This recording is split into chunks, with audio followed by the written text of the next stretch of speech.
Cái đầu nằm á. Con đi con nhìn út chứ con bụng gì chắc văng út luôn á hả?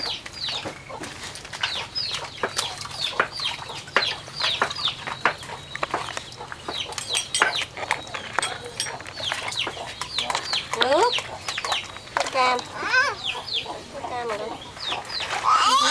Thả nó xuống đi. Đằng ra đổ một cái cho một cái vô. Uống thuốc rồi. Nước chanh á. Cái gì đó con uống á, giờ tao đổ. Kêu anh sáng cho uống nước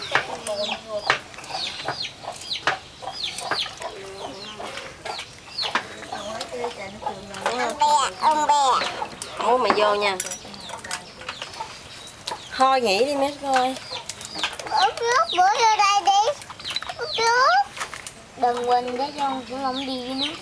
Tặc.